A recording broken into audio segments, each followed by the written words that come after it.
نحمده ونصلي على رسوله الكريم اما بعد فاعوذ بالله من الشيطان الرجيم بسم الله الرحمن الرحيم رب اشرح لي صدري ويسر لي امري واحلل عقدة من لساني يفقهوا قولي اللهم ارزقنا اخلاص الہی آمین.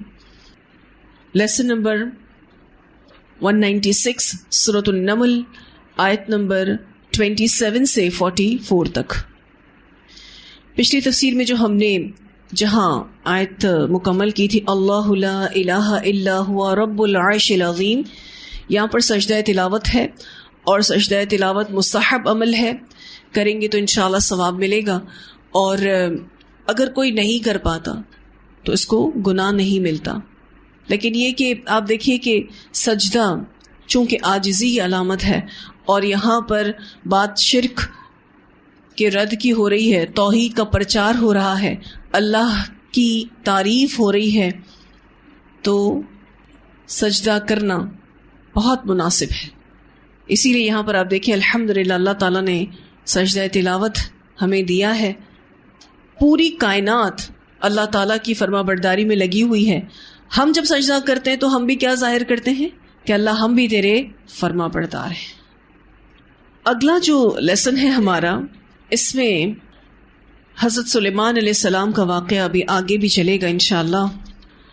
چونکہ ہم یہ پیچھے پڑ چکے ہیں کہ ہدہد کی غیر حاضری کو حضرت سلیمان علیہ السلام نے نوٹس کیا تھا، اور پھر اس نے آ کر ریزن بھی دیا کہ میں ایک قوم کی خبر لایا ہوں، بڑی یقینی خبر لایا ہوں. تو اب آگے حضرت سلیمان علیہ السلام میں سے کہتے ہیں قال کہا سننظر ان قریب ہم دیکھیں گے، اصدقت کیا تو نے سچ کہا، ام کنتا یا ہے تو من الکاذبین جھوٹوں میں سے. فوراً فیصلہ نہیں کیا حضرت سلیمان علیہ السلام نے، بلکہ تحقیق کا سوچا. کہتے ہیں سلیمان علیہ السلام ہدہد سے کہ تمہارا امتحان لے کر دیکھوں گا کہ تم نے بات سچ بھی کہی ہے یا تم میرے سامنے اپنی جان بچانے کے لیے جھوٹ بول رہے ہو. اب سچائی کا پتہ لگانے کے لیے انہوں نے ہدہد کو ایک خط دیا کہ وہاں جا کر یہ ڈال آئے. اذهب بکتابی، لے جا میرا خط، ھذا یہ، فالقہ، پھر ڈال دے اس کو، الیہم ان کی طرف یعنی ملکہ سبا اور اس کی قوم کی طرف. ثم تول عنہم، پھر ہٹ جاؤ ان سے، یعنی آداب شاہی کو ملحوظ خاطر رکھتے ہوئے ایک طرف کھڑے ہو جاؤ. خط ڈال کر یا خط دے کر مہذب انداز سے الگ ہو جاؤ، یہ آداب شاہی ہے. فانظر، پھر دیکھو، ماذا، کیا کچھ، یرجعون، وہ لوٹتے ہیں یا جواب دیتے ہیں. ایک دوسرے کی طرف لوٹتے ہیں، کیا ان کا ڈسکشن ہوتا ہے، یا محل کے درباری ملکہ کو کیا جواب دیتے ہیں. ماذا یرجعون، وہ لوٹتے ہیں، مانا ڈسکشن کیا کرتے ہیں، کیا آپس میں بات کرتے ہیں، یہ بھی دیکھنا. درباری اس کو کیا جواب دیتے ہیں، یہ بھی دیکھنا. الگ تو بے شک ہو کے کھڑے ہونا، لیکن ان کا رد عمل ضرور دیکھنا کہ وہ کس طرح کی سوچ رکھتے ہیں، وہ کس طرح کا آپس میں ڈسکشن کرتے ہیں. رسول اللہ صلی اللہ علیہ وسلم نے بھی کئی ممالک کے بادشاہوں کو خط لکھا، اور یہ خطوط تبلیغ کے لیے تھے. رسول اللہ صلی اللہ علیہ وسلم بڑے مختصر خطوط لکھوایا کرتے تھے اور بھیجا کرتے تھے تاکہ اللہ کا پیغام دوسرے ممالک تک بھی پہنچے. اور بادشاہوں کو لکھنے کا مقصد کیا ہوتا ہے کہ اگر بادشاہ مسلمان ہو جائے گا تو عوام کو بھی یہ میسج مل جائے گا. قالت، ملکہ بولی، یا ایھا الملأ، اے اہل دربار، انی، بے شک میں، القیہ، ڈالا گیا ہے، الیہ، میری طرف، کتابن، ایک خط، کریم، معزز. ملکہ کہتی ہیں کہ میری طرف ایک بڑا مہذب خط آیا ہے، بڑا اہم خط آیا ہے. یہ خط کئی پہلوؤں سے اہم تھا. نمبر ایک تو یہ بڑے غیر معمولی طریقے سے ملا تھا. کون سا غیر معمولی طریقہ؟ پرندہ لے کر آیا تھا. دوسرا کسی معمولی درجے کے حاکم سے نہیں ملا تھا، بلکہ شام اور فلسطین کے عظیم بادشاہ کی طرف سے ملا تھا. یہ کسی معمولی بادشاہ کی طرف سے آیا ہوا خط نہیں تھا، یہ حضرت سلیمان علیہ السلام کی طرف سے آیا تھا جو شام اور فلسطین کے عظیم بادشاہ تھے. تو اس وجہ سے بھی یہ بڑا اہم تھا. اسی لیے کہتی ہے کہ یہ کتاب کریم ہے. اس خط کے ٹیکسٹ میں ابتدا بسم اللہ الرحمن الرحیم سے کی گئی تھی، جو کہ انشاءاللہ بھی آپ آگے پڑھیں گے. تو یہ خط رحمان اور رحیم کے نام سے شروع کیا گیا تھا. ان ناموں سے یہ قوم قطعاً واقف نہیں تھی، نہیں جانتے تھے کون رحمان کون رحیم. تو یہ اس وجہ سے بھی بڑا اس کو انوکھا لگ رہا تھا. اور انشاءاللہ اس خط کے ٹیکسٹ کو جب آپ پڑھیں گے بڑا ہی مختصر تھا. تو یہ خط اپنے مختصر ہونے کے اعتبار سے بھی بڑا اہم تھا. انتہائی مختصر خط حضرت سلیمان علیہ السلام نے لکھا ملکہ سبا کو. ملکہ سے اس میں مکمل اطاعت کی اور سلیمان علیہ السلام کے پاس آنے کی ڈیمانڈ کی گئی تھی کہ آپ مکمل اطاعت کر لیں اور سلیمان علیہ السلام کے پاس آ جائیں. اس چیز کا مطالبہ اس خط میں کیا گیا تھا. اور ساتھ یہ بھی کہا گیا تھا کہ اگر میرے مقابلے میں سرکشی اختیار کرو گے تو نقصان اٹھاؤ گے. تو اس اعتبار سے بڑا ہی اہم خط تھا، مختصر تھا، اور اس میں کچھ مطالبے کیے گئے تھے اسلام لانے کے اور بادشاہ کے پاس حاضری دینے کے اور سرکشی کی راہ اختیار نہ کرنے کا کہا گیا، ورنہ نقصان اٹھاؤ گے.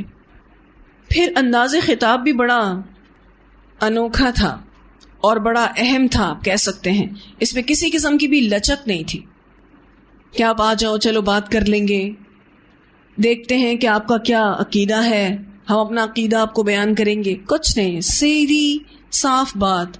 انداز خطاب ایسا تھا جس میں کسی قسم کی بھی لچک نہیں پائی جاتی تھی.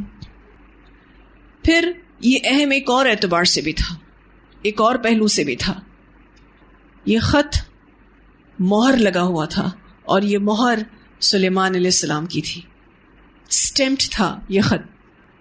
تو یہ بھی معزز ہونے کی وجہ ہوتی. ابن عباس بھی اس کا معنی کرتے ہیں کتاب کریم کا. کہتے ہیں کہ خط کی عمدگی اس کی مہر کے ساتھ ہے. خط کی عمدگی اس کی مہر کے ساتھ ہے. میں نے جیسا آپ سے کہا کہ حضرت سلیمان علیہ السلام نے اپنی سٹیمپ لگا کر بھیجا تھا، تو بڑا لائق احترام خط میری طرف ڈالا گیا ہے. انہو بے شک وہ من سلیمان سلیمان کی طرف سے ہے، وانہو اور بے شک وہ بسم اللہ الرحمن الرحیم 7 نام کے جو بڑا مہربان ہے، بار بار رحم کرنے والا ہے. سلیمان علیہ السلام کی طرف سے ہے اور انہوں نے اپنے خط کی ابتدا اللہ کے نام سے کی اور ساتھ ان 2 صفات کا بھی ذکر کیا، الرحمن الرحیم. اللہ تعالو یہ کہ نہ تم سرکشی کرنا علیہ مجھ پر. یہاں پر یہ کہنا چاہ رہے ہیں کہ تم لوگ بادشاہوں کے عام طریقے کے مطابق تکبر سے کام نہ لینا، اکڑنا نہیں. وَأْتُونِي مسلمین اور آ جاؤ میرے پاس فرما بردار بن کر، یعنی جو دین دے کر میں بھیجا گیا ہوں اس پر ایمان لے آؤ اور میرے دربار میں حاضر ہو جاؤ. ورنہ عام بادشاہوں کا یہ طریقہ ہوتا ہے کہ اگر اس طریقے سے کوئی دوسرا بادشاہ خط بھیجے تو اس میں وہ بادشاہ اکڑ جاتا ہے، تکبر آتا ہے ان کو. تو اللہ کے یہ پیغمبر حضرت سلیمان علیہ السلام وہ کہہ رہے ہیں کہ تم لوگ بادشاہوں کے عام طریقے کے مطابق تکبر سے کام مت لینا. اللہ تعالو علیہ نہ سرکشی کرو مجھ پر، اکڑنا نہیں. وَأْتُونِي مسلمین اور آ جاؤ میرے پاس فرما بردار ہو کر. وَأْتُونِي مسلمین کے 2 معنی کیے جاتے ہیں. نمبر 1 میری بات مان لو اور میرے ہاں آ جاؤ. دوسرا معنی مسلمان بن جاؤ اور سورج کی پوجا چھوڑ دو. مسلمان بن جاؤ اور سورج کی پوجا چھوڑ دو. وَأْتُونِي مسلمین کا یہ دوسرا معنی تھا. ابھی بڑا معزز خط، لائق احترام خط ملکہ سبا کو ملا. خط ہماری شخصیت کی نمائندگی کرتا ہے. اب خطوط کے علاوہ ای میلز اور میسیجز بھی بھیجے جاتے ہیں جس میں سامنے والے شخص کی شخصیت کا اندازہ ہو جاتا ہے. اچھے خط کی کچھ خوبیاں ہیں. پہلی خوبی، موضوع مختصر اور جامع ہونا چاہیے. پڑھنے والے کی توجہ لے لے. ایسا ٹیکسٹ لکھا ہوا ہونا چاہیے کہ پڑھنے والا اپنی پوری توجہ دے دے. مناسب، شائستہ، معقول، مہذب الفاظ استعمال ہونے چاہیے. اگر ہم کسی کو بھی میسج بھیج رہے ہیں، کسی کو ای میل بھیج رہے ہیں، کسی کو کوئی خط لکھ رہے ہیں، تو اس میں اس بات کا خیال رکھنے کی ضرورت ہے کہ مناسب، شائستہ، معقول اور مہذب الفاظ استعمال ہوں. پھر ایک اور خوبی کہ ٹھوس بات ہو، مدلل بات ہو، تحقیق پر مبنی بات ہو، سادہ فہم ہو اور مکمل بات ہو. خط میں، میسج میں یا ای میل میں سامنے والے کی عزت اور احترام کو ملوز خاطر رکھنا چاہیے. جس کو بھی آپ لکھ رہے ہیں تو سامنے والے شخص کی عزت اور احترام کو ملحوظ خاطر رکھنا چاہیے. پھر جو بھی خط لکھ رہا ہے، کوئی پیغام لکھ رہا ہے، تو لکھنے والا اپنا نام بھی لکھے. جیسے کہ حضرت سلیمان علیہ السلام نے کیا کہا، اِنَّهُ مِن سلیمان. حضرت سلیمان علیہ السلام نے یہ لکھا کہ یہ خط سلیمان کی طرف سے ہے. اس پر مہر یا دستخط ہونے چاہیے، کیونکہ مہر اور دستخط سے ہی کوئی بھی خط کتاب کریم بنتا ہے. جیسا کہ ابن عباس نے بھی کہا کہ خط کی عمدگی اس کی مہر کے ساتھ ہے. پھر اگر کاغذ پہ لکھا جا رہا ہے تو کاغذ ٹھیک ہونا چاہیے، صحیح ہونا چاہیے، تحریر صاف اور واضح ہونی چاہیے. لکھائی جو ہے وہ صاف اور واضح ہونی چاہیے. ہر اعتبار سے حضرت سلیمان علیہ السلام کا خط ایک اچھے خط پر اترتا تھا. اسی لیے ملکہ سبا نے کہا کہ انی القی الیہ کتاب کریم، کہ بے شک میری طرف ایک معزز خط ڈالا گیا ہے. قالت، کہنے لگی، یا ایھا الملأ، اے سرداران قوم. اس کے 312 وزیر تھے. افتونی، مجھے مشورہ دو، فی امری، میرے معاملے میں. افتونی کا معنی ہوتا ہے کسی مشکل مسئلے کا جواب. فتویٰ بھی اسی سے ہی نکلا ہے، کسی مشکل مسئلے کا جواب. اب یہ ملکہ بہت اچھی منتظم تھیں، بہت اچھی سربراہ تھیں.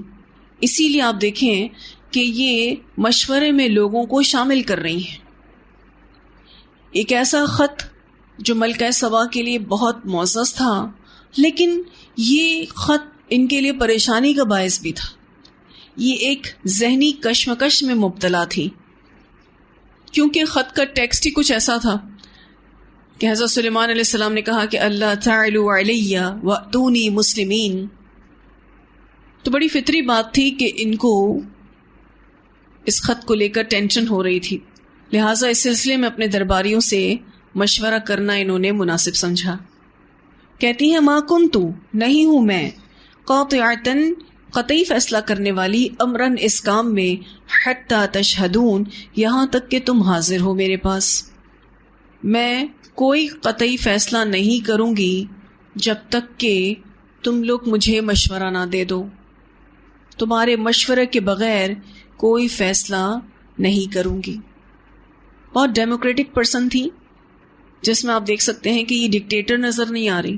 انہوں نے حکم جاری نہیں کیا، بلکہ بات چیت کے ساتھ، مشورے کے ساتھ، اپنے درباریوں کے ساتھ بڑا بہترین تعلق بنائے ہوئی تھیں.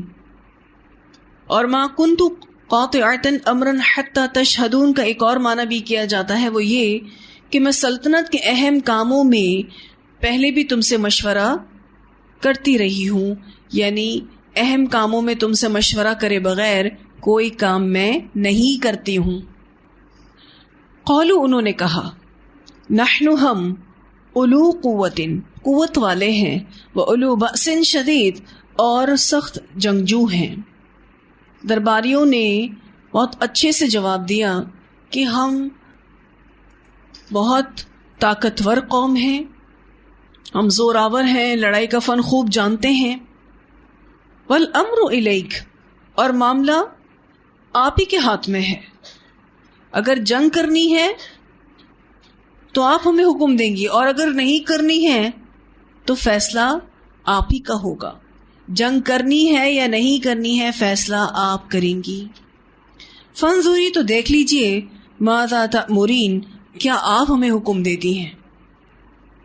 اب جہاں ملکہ سبا اپنے درباریوں سے مشورہ کرتی نظر آ رہی ہیں، وہاں ان کے درباری اپنی ملکہ کی عزت میں یہ بات کر رہے ہیں کہ ملکہ، یہ ساری بات ہم نے آپ پر چھوڑی ہے، ہماری خدمات آپ کے لیے حاضر ہیں، ہم طاقتور ہیں، ہم زوراور ہیں، ہم لڑائی کا فن جانتے ہیں، لیکن اب جنگ کرنی ہے یا نہیں کرنی ہے فیصلہ آپ جو کریں گی ہم اس کو ماننے کے لیے تیار ہیں۔ یہ ٹرسٹ تھا، والامر الیک فانظری ماذا تأمرین، یہ ٹرسٹ تھا قوم کا اپنی ملکہ پر، یہ اعتماد تھا قوم کا اپنی ملکہ پر۔ یہ بھروسہ، یہ اعتماد کب قائم ہوتا ہے؟ جب سابقہ ریکارڈ ایسا ہو، کیونکہ ٹرسٹ جو ہے، یہ اعتماد جو ہے، یہ ریکارڈ سے ہی بحال ہوتا ہے، پچھلے عمل سے ہی بحال ہوتا ہے۔ وہ یہ جانتے تھے کہ ان کی ملکہ دور اندیش ہیں، عقل مند ہیں، اسی لیے انہوں نے کہا والامر الیکی فانظری ماذا تأمرین، آپ کا جو بھی حکم ہوگا ہم اس کو کر گزرنے کے لیے تیار ہیں۔ اس حصے میں ان کا اعتماد چھپا ہے اپنی ملکہ کو لے کر، اور آپسی محبت بھی ظاہر ہو رہی ہے کہ ملکہ اور درباریوں کے درمیان بڑا محبت کا اور اعتماد کا رشتہ ہے، لیکن نفرتوں سے کوئی شخص بھی کامیاب نہیں ہو سکتا۔ ملکہ نے ان سب کا دل جیتا ہوا تھا۔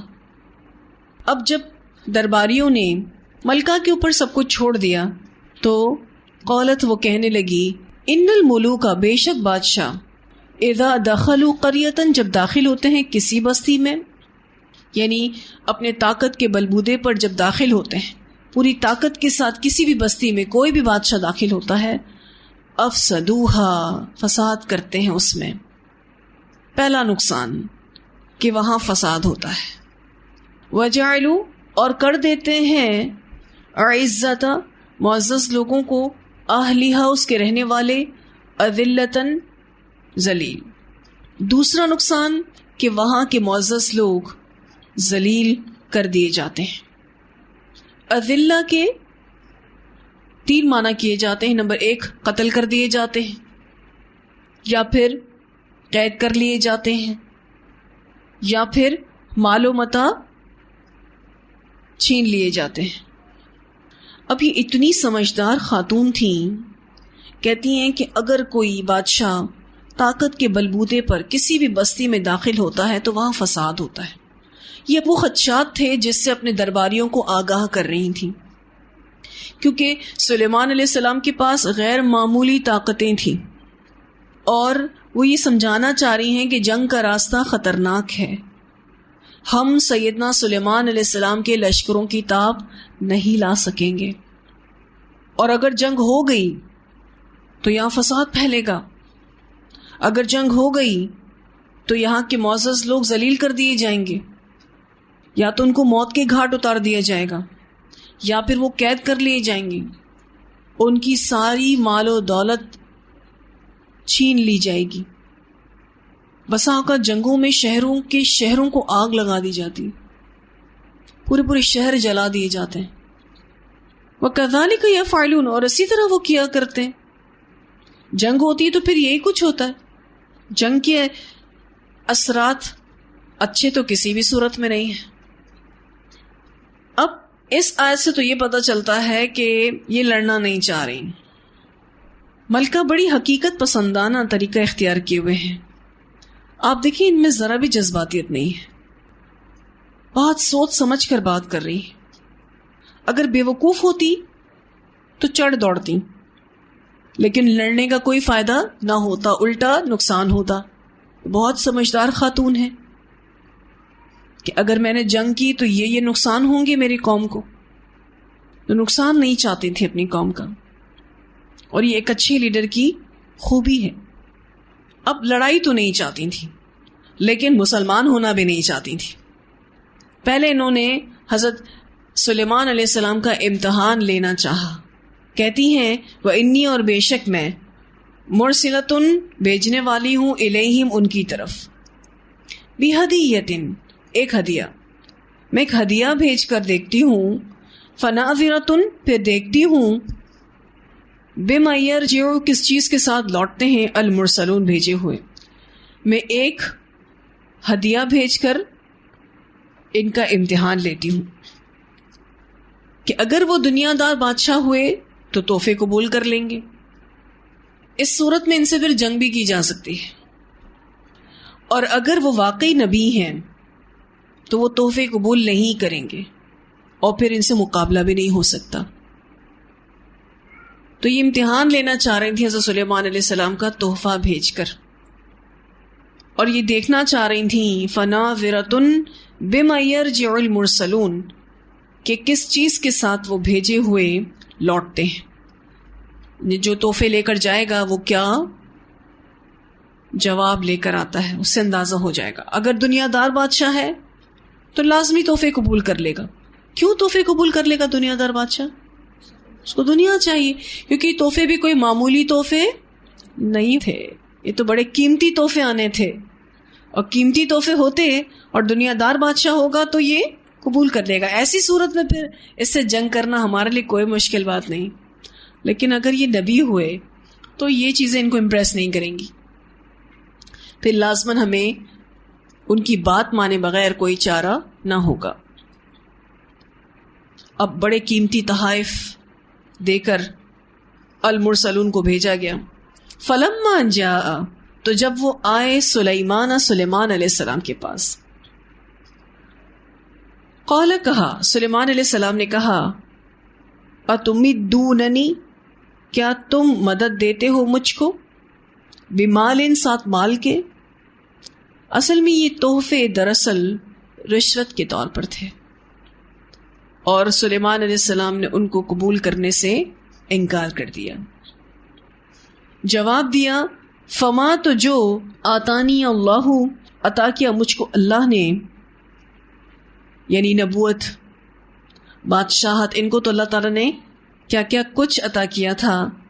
ان کو حکمت عطا کی تھی اور ہر طرح کے ضروری وسائل بھی عطا کیے تھے. کہتے ہیں فما آتانی اللہ خیر، جو عطا کیا مجھ کو اللہ نے بہت بہتر ہے، مما آتاکم، اس سے جو اس نے عطا کیا ہے تم کو. تمہارے مقابلے میں میرے پاس اللہ کا دیا ہوا بہت کچھ ہے، تو اپنے تحفے واپس لے جاؤ. اس جملے میں یہ بات چھپی ہے کہ انہوں نے تحفے لینے سے انکار کر دیا. بل انتم، بلکہ تم، بہدیتکم، اپنے ہدیے کے ساتھ، تفرحون، تم خوش ہوتے ہو. تمہیں اپنے تحفوں پر بڑا ناز ہے. تمہارے تحفے مجھے خوش نہیں کر سکتے اور نہ ہی چپ کرا سکتے ہیں. تو تحفے تو انہوں نے واپس کر دیے کہ تحفے تو مجھے نہیں چاہیے. یہ تحفے جیسے میں نے آپ سے ذکر کیا کہ رشوت کے طور پر تھے، اور بلکہ سبا یہ چاہ رہی تھیں کہ یہ تحفے قبول کر لیں. تو دو مقاصد تھے ان کے، کہ پھر وہ جنگ نہ کریں، دوسرا ہمیں سورج کی عبادت کرنے سے نہ روکیں. تو حضرت سلیمان علیہ السلام نے کہا کہ اس ہدیے پر فخر کرتے ہو، خوش ہوتے ہو، میں تو اس سے خوش ہونے سے رہا، مجھے تمہارے یہ تحفے کوئی خوشی نہیں دیتا۔ اللہ نے جو کچھ مجھے دیا ہے وہ بہت بہتر ہے، ایسی بادشاہت، ایسی نبوت، اس کے سامنے میں ان تحفوں کو کیا کروں؟ اور ویسے بھی وہ چاہ رہی تھی کہ ان تحفوں کو لے کر حضرت سلیمان علیہ السلام جنگ سے رک جائیں اور ان کو ان کے طریقے پر عبادت کرنے دیں۔ سلیمان علیہ السلام نے کہا ارجع الیہ، پلٹو ان کی طرف، جاؤ انہی کی طرف، یہ ہدیہ واپس لے جاؤ۔ فلنأتینہم، ورنہ البتہ ہم ضرور لائیں گے ان کے پاس، بجنود، کچھ لشکر، لا قبل لہم، نہیں طاقت ان کے لیے، بہا، ان سے نمٹنے کے لیے کوئی طاقت نہیں ان لشکروں سے نمٹنے کی تم میں۔ وَلَنُخْرِجَنَّهُمْ، اور البتہ ہم ضرور نکال دیں گے ان کو، منہا، اس سے، ہم ضرور نکال دیں گے ان کو، یعنی تمہاری مملکت کے لوگوں کو یا پھر ملکہ سبا کو، منہا، اس سے یعنی سبا سے، اس علاقے سبا سے تمہاری مملکت کے لوگوں کو بھی نکال دیں گے اور ملکہ سبا کو بھی نکال دیں گے، اذلتاً، ذلت کے ساتھ، وہم صاغرون، اور وہ چھوٹے ہو کر رہیں گے۔ اب سلیمان علیہ السلام نے یہ جواب بھیجا، کیونکہ اس جواب سے ہی ملکہ سبا کو اندازہ لگانا تھا کہ اب کرنا کیا ہے۔ اب وہ انہوں نے جو جواب دیا کہ میں ایسے لشکر لے کر آؤں گا جس کی تاب تم نہیں لا سکتے، جس کا مقابلہ تم نہیں کر سکتے، پہلی بات تو انہوں نے یہ کی۔ دوسرا یہ کہ تمہیں اپنا ملک بھی چھوڑنا پڑے گا، تمہیں وہاں سے نکلنا پڑے گا۔ اب یہ مسلمان اگر ہو جاتے ہیں، جیسا کہ خط میں لکھا تھا حضرت سلیمان علیہ السلام نے کہ مسلمان بن جاؤ، اگر مسلمان ہو جاتے ہیں تو یہ ملک ان کا انہی کے پاس رہے گا اور کوئی لشکر بھی لڑنے کے لیے نہیں آئیں گے، ملک بھی اپنے پاس رہے گا اور کوئی جنگ بھی نہیں ہوگی۔ حضرت سلیمان علیہ السلام کا جب جواب ملکہ بلقیس نے سنا تھا، اس کو یہ یقین ہو گیا کہ سلیمان علیہ السلام کوئی دنیاوی بادشاہ نہیں ہے بلکہ اللہ کے نبی ہیں، تو وہ پھر مسلمان ہونے کے لیے تیار ہو گئی تھیں، ایمان لانے کے لیے روانہ ہو گئی تھیں۔